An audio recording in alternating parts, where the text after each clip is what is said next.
तो कहा जाता है कि यद दीयते तद दानम, जो दिया जाता है वही दान है।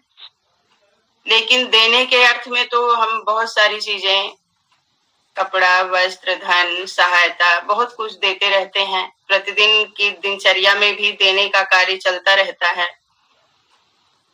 लेकिन उसमें भी शर्त रखी गई है। शर्त क्या है? कह रहे हैं स्वस्वत्वम निवृत्तिम पूर्वक, स्वस्वत्वम निवृत्ति पूर्वक और परस्वत्व उत्पादनम, अर्थात अपने अधिकार की निवृत्ति करके, अर्थात हमें ये वापस नहीं लेना है, हम इसको उधार नहीं दे रहे हैं, या इसकी कोई अपेक्षा, कोई आशा न करते हुए इस निवृत्ति पूर्वक जो दान दिया जाता है। और परस्वत्व उत्पादनम, कहा गया कि उस पे जो है उसी का अधिकार हो जाए, उसका ही मान करके हम जब देते हैं तो वो दान कहलाता है। हम देते समय जो हमारा भाव होता है वो मायने रखता है कि हम देने के समय में क्या भाव रख करके हम दे रहे हैं। तो ये जो सद्भाव है कि हमें वापस नहीं लेना है, कोई आशा नहीं, कोई अपेक्षा नहीं, तो वो दान कहलाता है। अगला इसमें एक प्रश्न उठता है कि फिर हम दान किसको दें? तो बताया जाता है कि सुपात्र को दान देना एक शुभ कर्म है। जो उसका पात्र है, जैसे कोई गरीब है, रोगी है, अंगहीन है, अनाथ है, कोढ़ी है, विधवा है, और किसी भी जरूरतमंद को विद्या और कौशल की वृद्धि, गौशाला, अनाथालय, ये सब क्या है? दान के सुपात्र हैं। हमें यहाँ दान देना चाहिए। बात यही आती है कि जहां हमें आवश्यकता दिखे तो वहां दान देना चाहिए, लेकिन उसके पीछे भाव ये हो कि जो है हम अपने स्वत्व की निवृत्ति करें, अपना अधिकार उस पे, अपना मलिकाना उस पे न वो करें कि हमने तुम्हें दिया तो तुम ये करना, तुम वो करना। ये बात नहीं है। आप आवश्यकता को देखिए, उसकी जरूरतमंद को देखिए, तब वहां जो है दान दीजिए। यदि पहले तो ये होना चाहिए कि हम उसके बारे में पता करें कि उसको इस चीज की आवश्यकता है, वो किसमें इसको लगाएगा। यदि कोई व्यक्ति दान लेकर के उस धन को शराब, मांस, तंबाकू, व्यभिचार आदि दुष्कर्मों में लगाता है, या उसके मन, बुद्धि, आत्मा और सुख की हानि होती है, या सुख के बजाय दुख भोगना पड़ता है, तो इसमें भागी दान वाला भी होता है। यदि हम अपना दान ऐसा दे रहे हैं कि जो है वो खराब चीजों में लगाता है, हमारे दान को व्यर्थ करता है, तो हम भी उसके जो दुख भोगेगा उसके भागीदार होते हैं।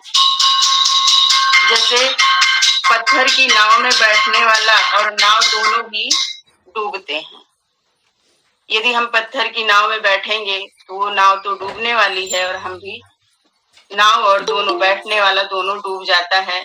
अथर्ववेद में बताया गया है, ना पापत्वाय राशि, हम पाप कर्म के लिए कभी भी दान ना करें। आगे जो है बताया गया कि धनिने धनम मा प्रायच्छ दरिद्रान भर कौन्तेय, महाभारत में ये भी बताया गया। कहा गया कि धनवानों को धन मत दो, दरिद्रों का पालन करो। अर्थात आप यदि भूखे को रोटी खिलाएंगे तो उसका असर और होगा, और भरे पेट को रोटी देना गलत होगा। कहीं उसको भूख है नहीं और हम उसको भोजन दे रहे हैं, तो उस बिना भूख के रोटी तो कोई मतलब नहीं होता है। तो इस तरीके से कहा गया कि औषधि भी यदि हम स्वस्थ व्यक्ति को खिलाएंगे तो उसका कोई मतलब नहीं होगा। रोगी व्यक्ति खाएगा तो उसका रोग दूर जाएगा। इस तरीके से हम दान देने से पहले ये जांच लें कि वो सुपात्र है कि नहीं। करें सृष्टि में ईश्वर का ऐसा नियम है कि जो कोई किसी को जितना सुख पहुंचाता है, ईश्वर के न्याय में उतना ही सुख उसे भी मिलता है। इसीलिए दान का उद्देश्य प्राणियों को अधिक से अधिक सुख पहुंचाना होता है। कठोपनिषद में लिखा है कि ऐसा दान जिसके लेने से लेने वाले को सुख न मिले, देने वालों को भी आनंद न मिले, तो वो कोई दान नहीं होता है। कुल ध्येय ये है कि वो सुख कितना उसको पहुंच रहा है, उसको आनंद कितना पहुंच रहा है। इस तरीके से हम अपने दान को दें। इस प्रकार दान की 3 श्रेणियां बताई गई हैं: सात्विक दान, राजसी दान और तामसी दान। सात्विक दान बताया गया कि उचित समय पर उचित स्थान पर ऐसे सुपात्र को सत्कार पूर्वक दिया हुआ दान जिससे कोई प्रतिफल की आशा न हो, सात्विक दान कहलाता है। अर्थात वह दान जिससे हमें कोई आशा और अपेक्षा नहीं है कि ले जाओ तुम, हमने दान दिया, और सत्कार पूर्वक, आदर पूर्वक, श्रद्धा पूर्वक जो दान दिया वो सात्विक दान की श्रेणी में आता है। राजसी दान है। राजसी दान के अंतर्गत प्रतिफल की आशा से या भविष्य में किसी लाभ की आशा से दिया गया दान और जिसे देने में दुख होता हो, ऐसा दान राजसी दान होता है। इसी प्रकार तामसी दान है। गलत स्थान पर और गलत समय पर कुपात्र को बिना उचित सत्कार के अथवा तिरस्कार पूर्वक दिया हुआ दान तामस दान है। जैसे कोई भिक्षुक आता है तो हम उसको देते हैं, लेकिन मन में क्या ऐसा भाव होता है? ये भाव नहीं होता है। तो वो दान जो है हमने दिया तो, लेकिन वह दान तामसी दान के अंतर्गत आता है। इस तरीके से हम भिक्षावृत्ति को भी बढ़ाते हैं। यदि भिक्षुक को हम दान देते हैं तो हम भिक्षावृत्ति को भी बढ़ाते हैं। आगे जब जो है गुरुकुलों में गुरु अपने शिष्य को स्नातक बनाता है तो उपदेश करता है कि श्रद्धया देयम, अश्रद्धया देयम, श्रिया देयम, पिया देयम, भिया देयम, संविदा देयम। क्या अर्थ हुआ? कह रहे श्रद्धा, दान देने में श्रद्धा होनी चाहिए। यदि श्रद्धा नहीं है तो भी दान देते रहना, ये नहीं होना चाहिए। कुछ लोग संसार में क्या करते हैं, यश पाने के लिए श्रिया देयम, यश प्राप्ति, ऐश्वर्य प्राप्ति के लिए भी दान देते हैं कि यहाँ हमारा नाम लिख जाएगा, पत्थर पर नाम होगा। इस तरीके से भी दिया हुआ दान ठीक नहीं। कह रहे हिया देयम, दूसरे लोग दान दे रहे हैं तो उनको भी देख करके हम जो है दान देते हैं, लज्जावश दान देते हैं। भिया देयम, हम डर के मारे दान देते हैं कि हमें जो है कहीं नरक न मिल जाए। इस तरीके से भी हम दान देते हैं, इसका भी भय रहता है। यदि हम दान नहीं देंगे तो हमारा परलोक भी नहीं सुधरेगा, कमाया हुआ धन भी सार्थक न होगा। तो ये जो बातें हैं, इनको जो है ये दान में नहीं होना चाहिए। दान में कोई अपेक्षा, कोई आशा, कोई उसका प्रतिफल, ये सोच करके न दान दें। तो दान देने से पहले सुपात्र को हम जाने, हमारा दान किस कर्म में लग रहा है उसको भी जाने। जिसके पास धन है मुझको धन न दें, जो भोजन से पेट उसका भरा है, भोजन की आवश्यकता नहीं है, तो उसको भी दान देना गलत होगा। इस तरीके से हम अपने दान को देने से पहले सुपात्र की जांच हम अवश्य करें। बताया गया मनुस्मृति में कि सर्वेषामेव दानानां ब्रह्मदानं विशिष्यते वार्यान्नगो मही तिलकांच सर्पिशाम। सर्वेषामेव दानानां, संसार में जितने दान हैं अर्थात जल, अन्न, गौ, पृथ्वी, वस्त्र, तिल, सुवर्ण, घृत आदि, इन सब दानों में ब्रह्मदानम विशिष्यते, जो ब्रह्मदान है, जो विद्या का दान है, वो सर्वश्रेष्ठ है, अति श्रेष्ठ है।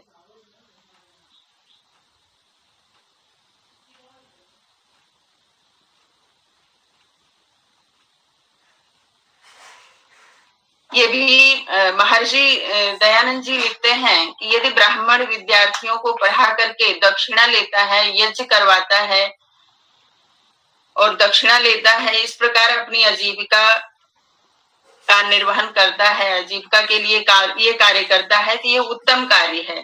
लेकिन यह दान नहीं कहलाएगा, यह दान नहीं होगा। बिना कुछ किए अपने निर्वाहार्थ दूसरों के धन या पदार्थ लेना नीच कर्म है। इस तरीके से यह दान के बारे में बताया गया है। तो दान हम करें, लेकिन उसको जाने कि दान हमारा कहाँ जा रहा है, हम किसको दे रहे हैं, कहाँ इसका क्या कार्य है, ये किस कार्य में लग रहा है, ये अपेक्षा न करते हुए कि ये कहीं लिखा जाए, कहीं पत्थर में अंकित हो, कहीं ये इसको माइक पर इसको बताया जाए, अनाउंसमेंट किया जाए कि इन्होंने इतना दान किया है, ये सारी आशाएं न हो। तो इस प्रकार से दान के बारे में हम लोगों ने जाना। दान की 3 श्रेणियां बताई गई हैं, सात्विक दान है, राजसी दान है, तामसी दान है। तो हम अपने दान को इस प्रकार समझें और दान करते रहें, दान करें। दान करना जो है एक श्रेष्ठ कर्म है, क्योंकि यज्ञ करने में भी इसको बताया गया है। यज्ञ हमारा तभी सार्थक होता है जब हम दान को भी उसमें सम्मिलित करते हैं। तो आइए कुछ और विचार और माताओं का, भाइयों का, बहनों का जानते हैं कि आपने मतलब इस पे कितना मनन किया है, कितना सोचा है। कोई शंका हो तो समाधान करने के लिए आचार्य जी उपस्थित हैं। आइए हम सब लोग प्रश्न करते हैं। ओम। आचार्य जी। जी जी, अगर हम डेली यज्ञ करते हैं तो डेली दान करना चाहिए?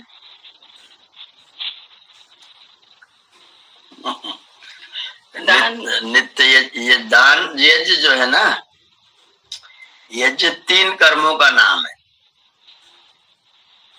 देव पूजा, संगतिकरण और दान, ये एक ट्रायंगल है। जब तीनों मिलते हैं तभी यज्ञ पूरा होता है।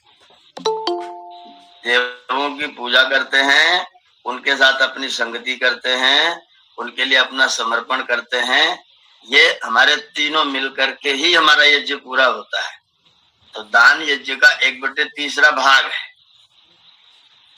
हम लोग जो सामग्री दान करते हैं, घृत दान करते हैं, सुगंधित पदार्थ उसमें मिला करके दान करते हैं, वो देवों के लिए दिया गया दान ही तो है। यज्ञ जब करेंगे तो बिना दान के तो हो ही नहीं सकता है। मतलब उसके बाहर ऊपर से और दान करना, वो तो काम्य कर्म के अंतर्गत आता है, वो विशेष के अंतर आता है। उससे आपके पुण्य की पूंजी अर्जित होती है। और वो दान क्या, एक प्रकार से आप उसका बैलेंस करते हैं, जमा करते हैं कि आगे भविष्य में जब कभी कोई ऐसी स्थिति आएगी तो ये दिया गया दान मेरे काम आएगा, क्योंकि वो ईश्वर की व्यवस्था में है। और जो दान करते हैं उनके लिए ईश्वर व्यवस्था करके, वेद में लिखा हुआ है, अहम दासुसे विभजामि भोजनम, मैं देने वालों के लिए भोजन बांटता हूँ। मैं भोग्य पदार्थ देता हूँ, लेकिन उनको देता हूँ जो खुद देते हैं। जो देते ही नहीं है उनको नहीं मिलता है। तो जो हम यज्ञ करने के वजह से, अग्निहोत्र करने को हम लोग खाली यज्ञ समझते हैं कि अग्नि लकड़ी जला ली और गिर सामग्री डाल दिया, हमारा यज्ञ हो गया। उस यज्ञ में जो हम दे रहे हैं वो हमारा दान ही है। उसके अतिरिक्त जो दान हम दे रहे हैं वो हमारे लिए बैलेंस के रूप में, हमारे जमा के रूप में हम उसको जमा करते हैं। और ईश्वर की व्यवस्था से यथा समय वो हमको फिर से प्राप्त होता रहता है। तो यज्ञ तो दान तो यज्ञ का 1/3 भाग है, और वो यज्ञ में जो देते हैं वो भी एक दान है। और उसके अतिरिक्त जो हम कमाते हैं, जो हम अपना अर्निंग करते हैं, अन्न कमाते हैं तो अन्न, धन कमाते हैं तो धन, वस्त्र कमाते हैं तो वस्त्र, जो कमाते हैं वो भी हमें दूसरों के सहयोग के लिए देना, वो भी यज्ञ के अंतर्गत ही समाहित है। जी यज्ञ करते हुए हम ये करते नहीं है, ओम अग्ने स्वाहा इदम अग्ने इदन्न मम, तो ये जो इदन्न मम है यही है दान। क्योंकि हम करते हुए जो है उसको अग्नि को समर्पित करते हुए ये मन में भाव रहता है, अच्छा जो यज्ञ से जो सुगंधी होती है, जो वातावरण शुद्ध होता है, तो हम अकेले तो उसका उपयोग नहीं करते हैं, तो ये दान के ही श्रेणी में आ रहा है, ये आता है। तो हम यज्ञ करते हुए दान जो है करते हैं। जी आचार्य जी।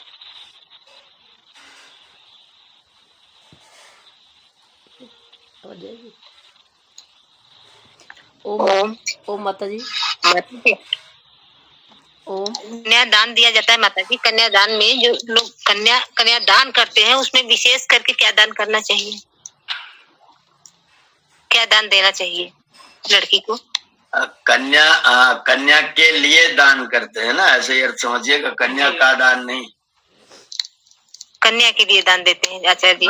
कन्या के लिए जो आप दान देते हैं तो जो उसके उपयोग की वस्तुएं हैं, आप उसके लिए वस्त्र दीजिए, आभूषण दीजिए, धन दीजिए, और जो उसके उपयोग की श्रृंगार सामग्रियां हैं वो दीजिए।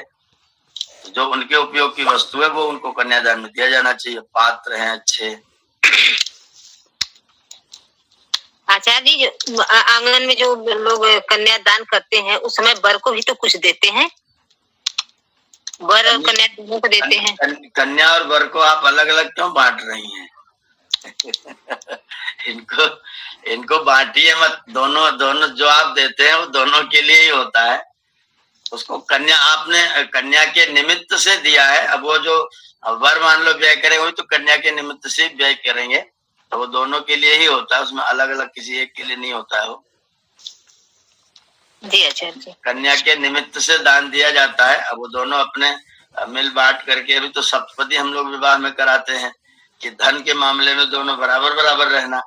तो जब बराबर कदम चल रहे हैं तो उनको मिला तो इनको मिला, तो दोनों के लिए ही है वो। जी आचार्य। पति पत्नी का कुछ भी अलग नहीं होता है। जो लेकिन पंडित तो कहते हैं कि लड़की को दान दी, वर को नहीं दी, वर पक्ष में अलग दो, कन्या पक्ष में अलग दो ना, ये कोई मतलब नहीं होता है, ये कोई मतलब नहीं होता है। जो भी दिया जाता है वो दोनों के लिए होता है, इसमें बंटवारा करके नहीं देखना चाहिए उनके लिए देना, उनके लिए देना है। मान लीजिए आपने किसी कन्या को आभूषण दिया, अगर आप ना देते तो वर को खरीदना पड़ता, तो आपने वर के पैसे बचा करके वो कन्या को दे दिया ना, तो वर को नहीं मिला वो। तो ये चिंतन ही नहीं करना चाहिए कि इनको दे दिया तो उनको क्यों नहीं दिया, उनको दे दिया इनको क्यों नहीं दिया। ये बंटवारे वाला कोई सिस्टम पति पत्नी में नहीं होना चाहिए। पति पत्नी का जो कुछ होता है सब एक होता है। कोई मुझे वस्त्र देगा, मुझे कोई वस्त्र देगा तो हमारी श्रीमती जी को फायदा होगा, नहीं तो मैं इनके हिस्से के पैसे से अपने कपड़े खरीदूंगा।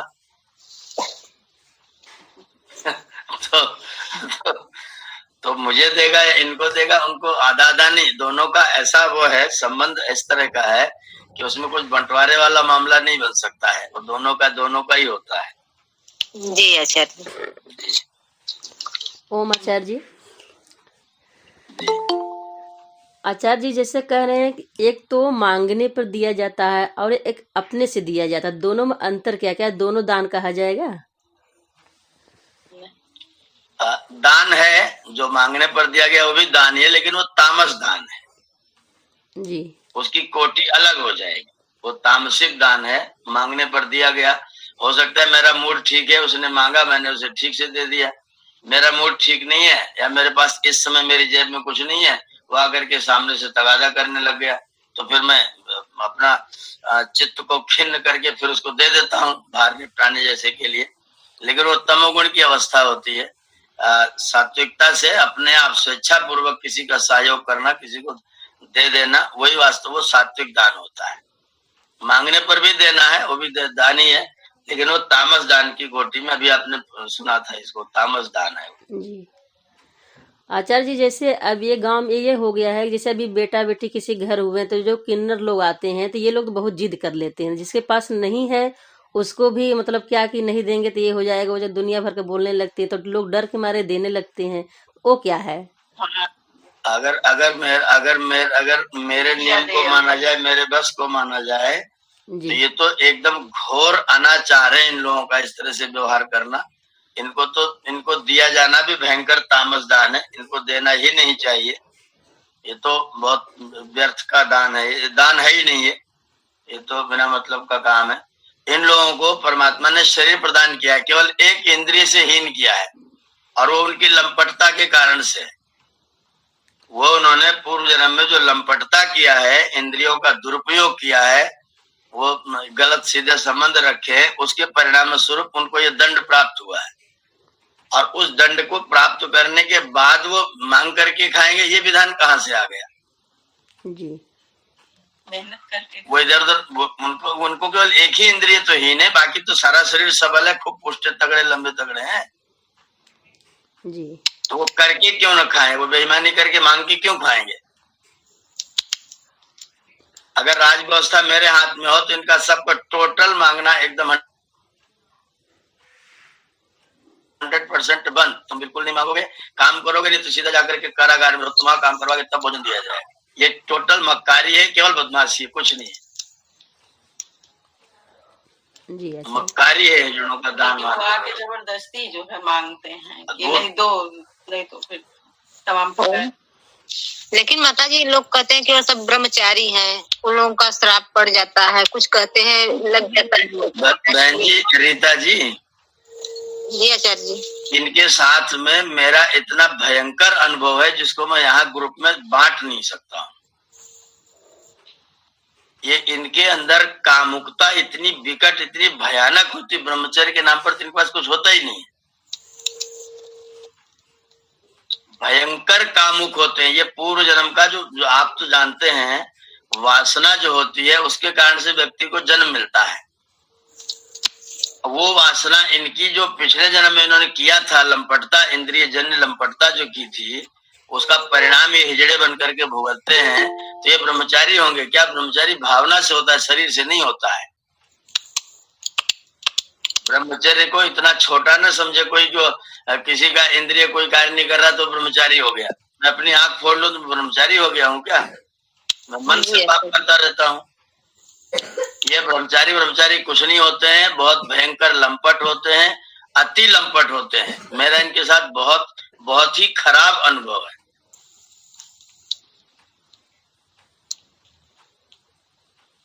इनके इतने दुर्विचार होते, बहुत ही खतरनाक और भयानक विचार होते हैं। कामुकता के बारे में, सेक्स के बारे में बहुत ही लंपट होते हैं। ये इंद्रिय कार्य नहीं करता, लेकिन मन से बहुत ही दुष्ट होते हैं। तो भी अपना सुधरने का प्रयास, कुछ भी सुधर, इनको तो प्रयत्न करना चाहिए कि मैंने जो ये अपराध किया जिस कारण मुझे ये दंड मिल रहा है, मुझे इस तरह शरीर मिल रहा है, उनको चाहिए अपना सुधार करें थोड़ा, और अपना वैराग्य को धारण करें, और वास्तव में जो ब्रह्मचारी बने कोशिश करें। परमात्मा ने कृपा किया है कि अब तुम ब्रह्मचारी रह सकते हो, तुम कुछ कर नहीं सकते हो तो रहो। लेकिन ये इतने मानसिक विकारी होते हैं, इनके बहुत भयंकर मानसिक विकार होता है। नहीं, दंड उसको स्वीकार ही नहीं करते, उसको तो अपना एक हथियार मानते हैं कि हम जो है इससे जो ये भारतवर्ष में बहुत ही गलत कार्य चल रहा है। सुप्रीम कोर्ट ने इनको ट्रांसजेंडर की मान्यता दे दिया, सारे अधिकार बराबर के दे दिए, एक तीसरे लिंग के रूप में बाकायदा संवैधानिक मान्यता इनको मिल गई।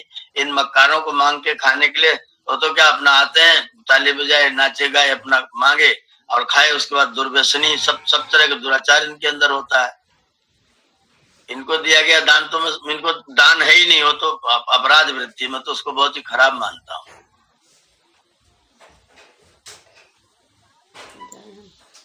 बहुत ही दुर्विचारी लोग होते हैं ये। कोई होगा अगर कोई किसी के मन में चित्त में हो, बाकी मेरा जो अनुभव इनके साथ तो बहुत खराब अनुभव है। नहीं आचार्य जी, जो मन में संशय था वो दूर हो गया, लेकिन गांव में जो आते हैं इतना झगड़ा करती हैं, इतना कलिंग जबरदस्ती करती हैं। उनको क्या आके झगड़ा करने का बताइए, कमा हम रहे, तुम आगे झगड़ा करके हमसे लेकर के जाओगे, लूट है ये तो, ये लूट है भाई। इसको कुछ लोग इनको देना पुण्य मानते हैं, वो महामूर्ख लोग हैं, एकदम मूर्खता की बात है ये। इनके शरीर में कोई बल की कमी है क्या? लोग काम क्यों नहीं करते हैं? एक इंद्रिय की विकलता का फायदा उठा करके और तुम जो है सारे समाज को, ट्रेनों में जाकर के बच्चों को थप्पड़ मार मार करके किसी को इधर उधर, उनकी मतलब भावना इतनी दूषित और खतरनाक होती है, बहुत ही दूषित भावना वाले लोग है ये। इनमें सदिच्छा नाम की कोई चीज नहीं है। इनका इंद्रिय कार्य नहीं करता है, ये दिन रात सेक्स के बारे में सोचते हैं, दिन रात इनका सारा चिंतन सेक्स पर आधारित होता है। बुजुर्ग लोग हैं, डरवा कर रखे हैं ना, सब बना कर रखे हैं लंपट कि ये ऐसे हैं वैसे हैं, ऐसे मत करना, जो मांगे दे देना चाहिए, उनको दान देना फलित होता है, बढ़ता है पुण्य, यही सब हमारे वर्ड सब बोलती थी बुजुर्ग लोग, तो वही सब सबके मन में बैठ गया था डर। वो बुजुर्ग लोग नासमझी वाला काम कर रहे थे, ये नासमझी वाला कार्य है। जी अच्छा, नमस्ते। क्या ऊपर से तुम्हारे वाले देते हैं सामग्री और करना है, ऊपर से हमारे डिब्बे में से सामग्री ले आओ, थोड़ी रहने देना वहाँ। पूरा ले, हम अभी मंगा रहे हैं, ला रहा है। जी आचार्य जी, ओम, इन लोगों ने पूरा समाज गंदा कर रखा है, समाज ने भी गंदगी फैलाई इन लोगों के प्रति। इसमें समाज वालों का भी तो हाथ है, जो समाज का बहुत बड़ा दोष है। इन लोगों को किसी भी प्रकार की सहायता करने का पुण्य तो मैं कभी मानता ही नहीं। अरे आचार्य जी, महिलाएं पहने रहती हैं गहने कान में गले में, वो सब छीन के उतार के जबरदस्ती गंदी गंदी गालियों से नवाजते हैं। मैंने खुद ही देखा, लेकिन बहुत गंदा है, बहुत गंदा। इसके बारे में इनको ब्रह्मचारी किस आधार पर कहा जाएगा? इनके अंदर तपस्या नाम की क्या चीज है? पता नहीं किसने ब्रह्मचारी इनको बतला दिया, तो बहुत गलत। अब जो मुंह से शब्द हम निकालेंगे वो भी तो हमारे लिए गलत होगा, ब्रह्मचारी का अपमान है सबका। पता नहीं कैसे लोगों की सोच हो गई कि ये कह देंगे, वो झाड़ते हैं, वो बहू को, बेटे को, बच्चे को ये इतना आशीर्वाद दे दिए कि उसको संतान होगी, ऐसे करेंगे वैसे करेंगे। मुझे बहुत ही सब गंदा लगता है, लेकिन ये बहुत भयंकर मक्कारी है, और ये हम लोग इसका बिल्कुल पूरे समाज की ओर से विरोध होना चाहिए। लोग काम करें, कमा करके खाएं, इनको मांगने का कोई मतलब नहीं।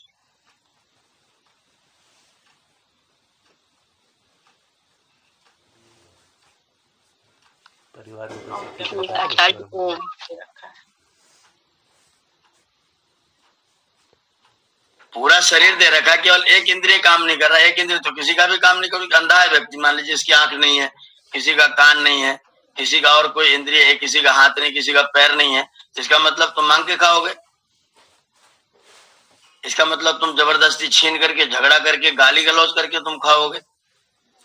बहुत नहीं लेते, 25,000 51,000 हजारों में ये लोग जा रहे हैं बैठे बैठे। इनके बाप लोग कमा करके हमारे घर में रख गए क्या इनको देने के लिए? अरे मैंने देखा, अपने यही नंद थी, उनके कान से उनका टप्स जबरदस्ती ले लिया। नहीं, ये बहुत ये मक्कारी है, इनका विरोध करना चाहिए, उनको मना करना चाहिए। कभी भी देने वेने का मैंने 2 पैसा कभी किसी को दिया नहीं है। मालूम होता दरवाजे पे आ गए तो महिलाएं क्या करती, अपने अपने गहने से उतार के जल्दी हटा देती हैं कि कहीं देख लेंगे, कहीं उतार ना ले, मांग ना ले, छीन ना ले। कोई मतलब हो? ओम आचार्य जी, आचार्य जी, जैसे अगर हम यज्ञ करते हैं तो क्या रोज प्रसाद भी देना जरूरी होता है? अगर दें ईश्वर की कृपा से बहुत अच्छा है जी। अगर ईश्वर की कृपा से उपलब्ध हो तो बिल्कुल देना चाहिए। ये जो शेष जो हम आहुतियां जो हम देते हैं ना जी, कोई मीठे की आहुति दे रहे हैं, कोई हलवे की आहुति दे रहे हैं, कोई भात की आहुति दे रहे हैं, कोई वैसी आजकल तो जैसे सर्दियों में इस समय तो मीठा तिल गुड़ वाली आहुति देना चाहिए, बहुत लाभकारी है वो। तो जो आहुति देते हैं उसमें से कुछ शेष बचा करके थोड़ा थोड़ा सबको प्रसाद दे दीजिए, ये जो शेष है वो दिया जाना अच्छा है।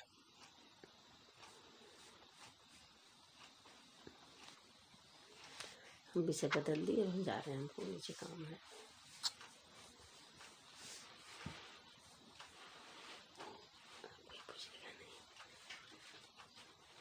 जैसे जैसे चलते हुए रास्ते में कोई मिल गया तो हम वहाँ सुपात्र की जांच कैसे करें? रास्ते में दो तरह के लोग मिलेंगे। एक व्यक्ति तो है जो शरीर से पूरी तरह से स्वस्थ है, एक व्यक्ति है जो बेचारा है वास्तव में अस्वस्थ है, उसका हाथ नहीं है, पैर नहीं है, कुष्ठ रोगी है, इस तरह का है। तो कुष्ठ रोगी के लिए तो हमारे बलिवेश का विधान ही है। बलिवेश का एक अंग सुनाम चा पतिता नाम चा स्वपचाम पाप रोगिणा, टीबी है, कुष्ठी है, इस तरह के जो रोगी हैं, अगर उन लोगों को हम सहायता करते तो हमारे बलिवेश देव का अंग है। नहीं, कभी कभी ऐसा पर एक व्यक्ति पूरी तरह से स्वस्थ है, पूरा शरीर से एकदम से स्वस्थ है और फिर वो भीख मांग रहा है, तो उसको तो कदापि नहीं देना चाहिए। भिक्षावृत्ति का तो बहुत भयंकर मैं विरोध करता हूँ।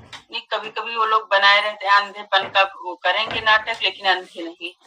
हाँ, तो ऐसे लोगों को दान देने का भी कोई लाभ नहीं है। लेकिन तब पता नहीं चलता है कि उस समय आयु व्यक्ति कैसे। अगर अज्ञान में हमने दे दिया है, अज्ञान में अगर दे दिया है तो जो उसका उपभोग करेगा उसको पाप लगता है।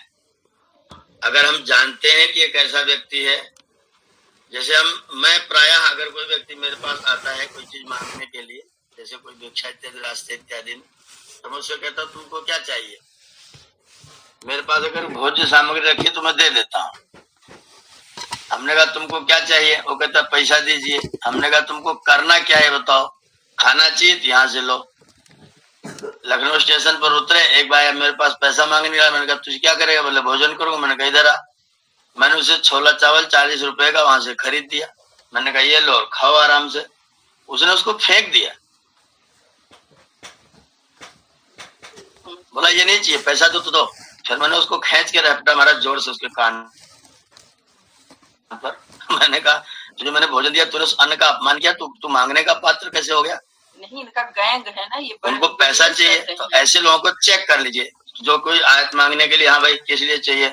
भूख लगी है, ये लो भोजन करो, भोजन कर लो। और चलो तुम भूख लग क्यों रही, तुम भोजन करके काम कुछ क्यों नहीं करते हो? वो कहता काम ही नहीं। मैं कहता आज मेरे पास, मैं तुझे काम दे रहा हूँ, मेरे साथ रहो, मैं तुम्हें काम दूंगा, काम करो और भोजन करो, आराम से खाओ पियो, ऊपर से पैसे भी तुमको देंगे। एक भी भिखारी नहीं तैयार होता है, सब मकारी मारते हैं। इसलिए भिखारी को कुछ भी देते नहीं है। कोई जैसे खाने पीने का सामान कोई है तो ये लो भैया खा लो तुम भी, बाकी पैसा देना तो बहुत ही गलत काम है। एकदम बिल्कुल मना कर दीजिए, सख्ती रूप मना कर दीजिए, एक पैसा भी किसी भिखारी को नहीं देना है। इससे हम अपना राष्ट्र द्रोह करते हैं वास्तव में तो, क्योंकि हमारे दान से भिक्षावृत्ति का समर्थन होता है।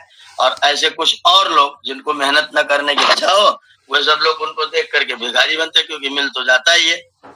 एक व्यक्ति काम कर रहा है, मजदूरी कर रहा है, उसे 350 रुपया मिला। एक व्यक्ति मजदूरी नहीं कर रहा, भीख मांग रहा है, उसे 500 रुपया मिला। दोनों शाम को इकट्ठा हुए, हाँ भैया आज तूने कितना कमाया? उसने कहा 350। कहा तूने कितना? बोला 500। और तूने किया क्या? कुछ नहीं। तेरे कहने से अर्निंग कुछ भी? कुछ नहीं। अब वो मजदूर सोचता है कि इससे अच्छा तो 500 वाला ही ठीक है, तो मैं भी मजदूरी क्यों करूं, मैं भी चलो मांगू। अगर मैं दे करके उसको करता हूं, इसका मतलब मैं दूसरे लोगों को, जो लेबर हैं, जो काम करना चाहते हैं, काम कर सकते हैं, उनको भी भिखारी बनाने की जुगाड़ कर रहा हूं। इसलिए ये भिक्षा देने वाला मामला तो एकदम से बंद होना चाहिए। और पुलिस प्रशासन अगर करे तो कोई भिखारी मिले उसे पकड़ करके सब भिखारी मुझे दे दे, मैं उनका पालन पोषण करूंगा। वो बेईमान एक भी मिलता नहीं रहने के लिए, काम कोई करना नहीं चाहते, बस खाली मांग लिया, जांच लिया, अपने दर दर घूम लिए, घूम रहे हैं, टहल रहे हैं, खा पी रहे हैं आराम से। छोटे छोटे बच्चे बताओ ठंड में। ये तो बहुत भयंकर वो गैंगबाजी है। ठेकेदार लोग हैं, बच्चों से भीख मंगवाते हैं, उनका सारा पैसा जमा करते हैं, वो जिंदगी भर भिखारी बने जाते हैं।